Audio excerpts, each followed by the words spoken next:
underdeveloped countries is a myth? Alright.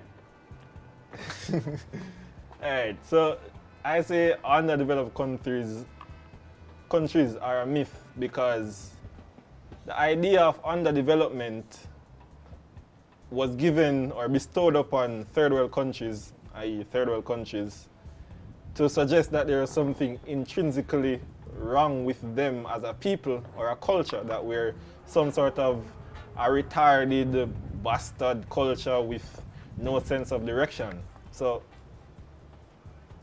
underdevelopment is a neo-colonial capitalist European phenomenon, right?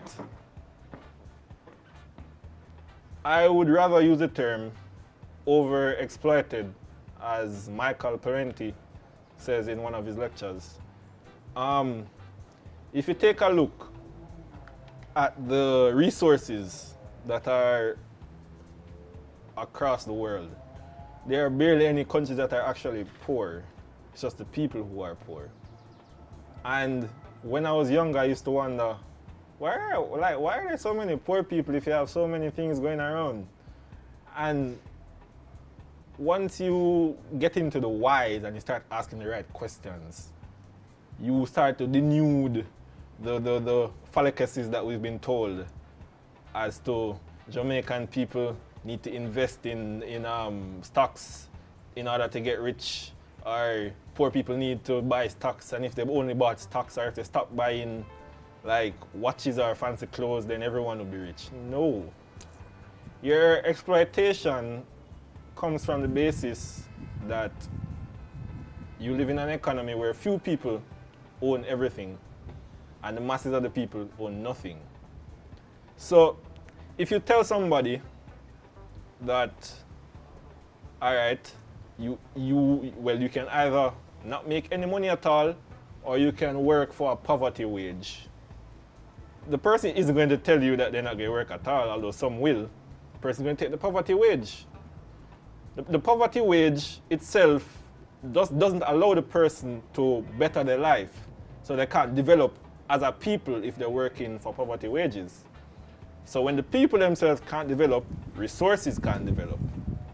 And when the government and its corruption loses money or takes money for their own benefit, because of the ruling class and the private sector or the private individuals or entities who control the third world economies, there is no money for development. So it would be over-exploitation.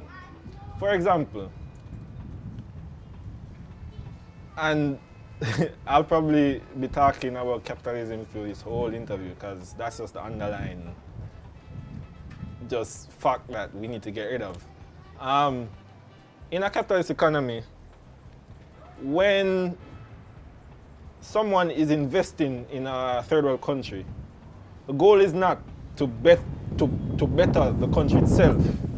It is to create a paradise, like back in the 19th century, for European people to come in and enjoy their life. If you realize with Jamaica, our representation of that is tourism.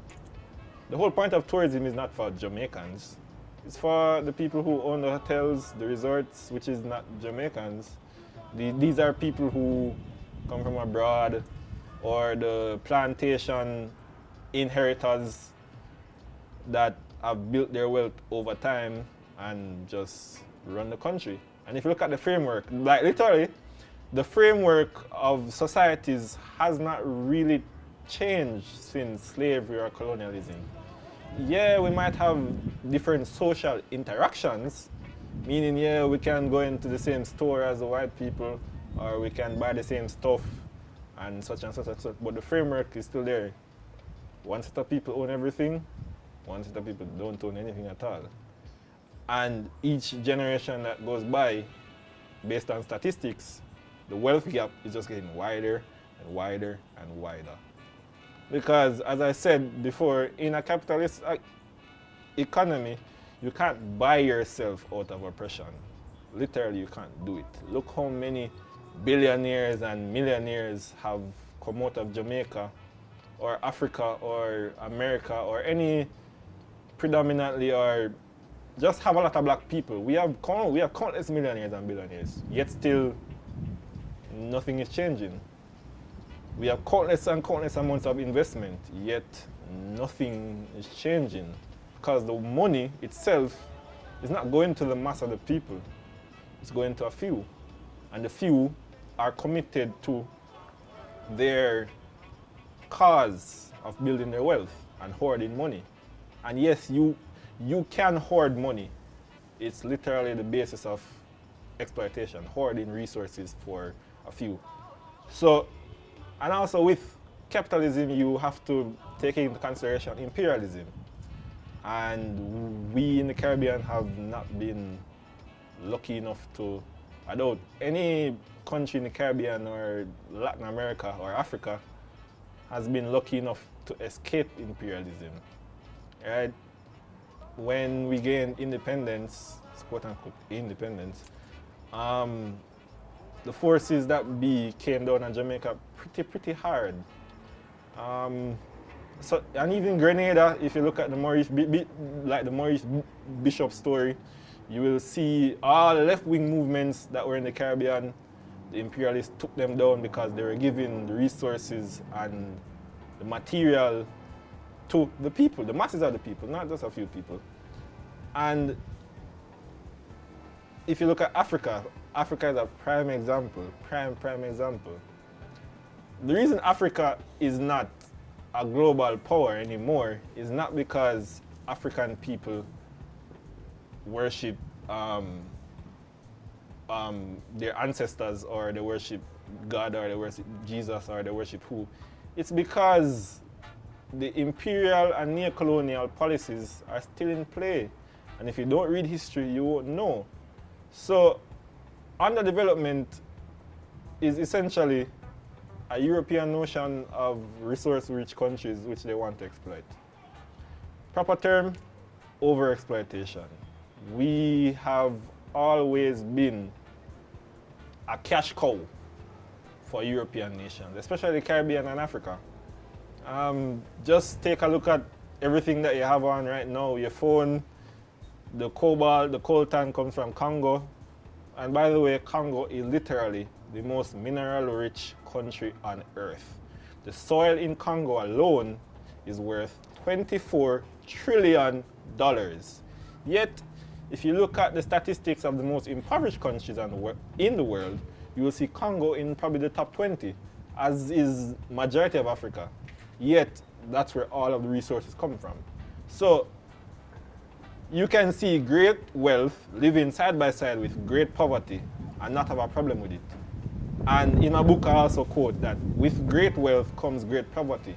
There's no way you can be a billionaire and not have exploited some impoverished country somewhere or some impoverished man somewhere. It's literally impossible. If you look at, let's say, for example,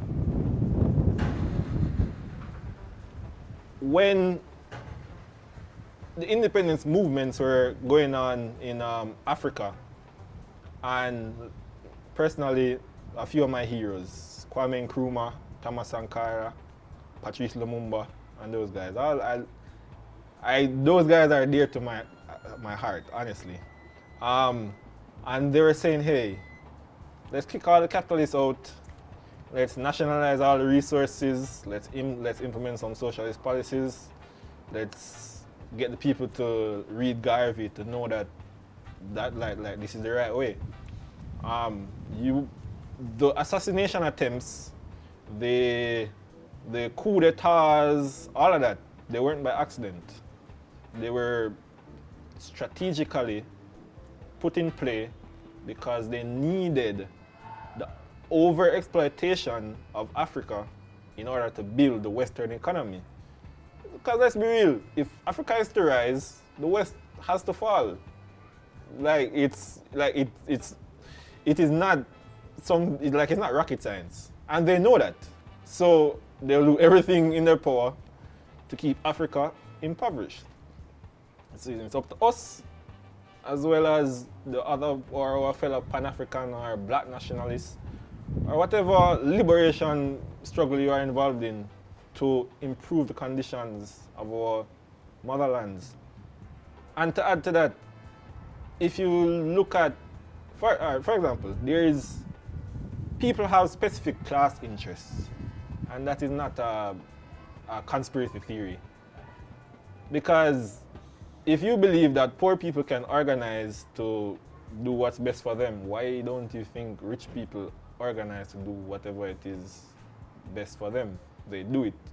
It's called like the G7 summits and transnational corporations, and any diplomatic meeting that you can think of, that is their community meeting where they discuss strategies to make whatever money they need to make, and they do it blatantly. It's just for us to see it, because they count on our passivity that we won't do anything, and we just say, oh, well, that's just the way the world is.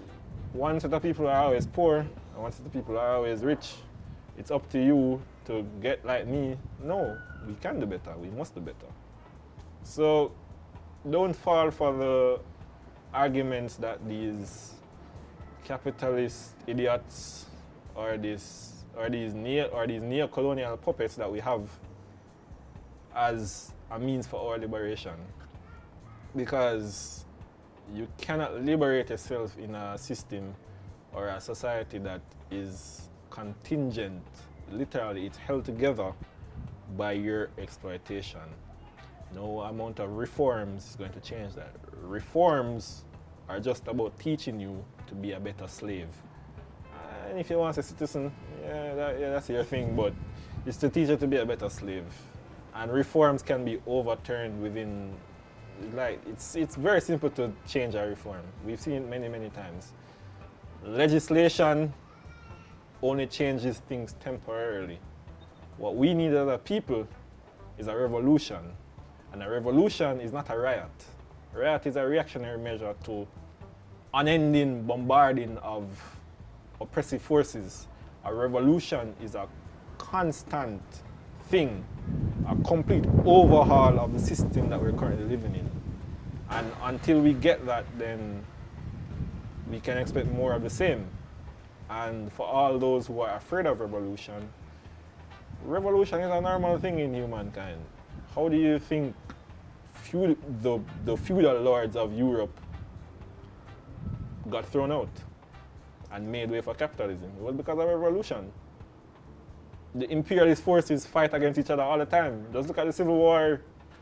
Look in France, in Europe, you see civil wars. So why is it that whenever it's our turn to fight a war, it's somehow inhumane or unrealistic? No, it's completely humane, it's completely realistic. It's just whether you want it or not. Everyone wants change until it's time to change. And I'm tired of seeing that. I'm 20 years old, and if I'm already at this stage at 20 years old, imagine what the younger people who can or will indulge, because I aim to indulge younger people than I in these rigorous studies. Imagine what they will accomplish in the coming generation.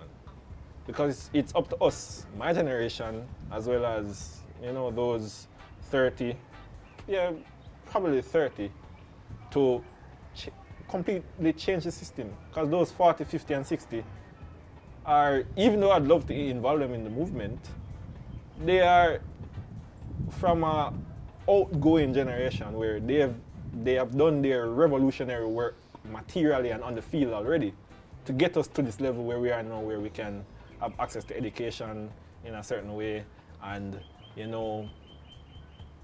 end legal segregation, which we are still segregated, but just not legally. And they have done their work in that regard. Now it's our time to take the baton and carry the race to the end. And for those who are skeptical, for those who are afraid, I implore you, just take a look at the atrocities that people have had and continue to go through. And if that doesn't change your mind, then chances are you're a part of what is wrong with the world. And although I can't sanction any country, I can't go to parliament and tell them to write any legislation, my part right now, because I'm going to go further, my part right now is to educate myself as well as others in regards to what we can do and what has been done and what is continuing in regards to our liberation as African people and as oppressed masses of the world. Yeah. Underdevelopment is a myth, I can guarantee you. Overexploitation is the reality. Well, let me hear you say, man.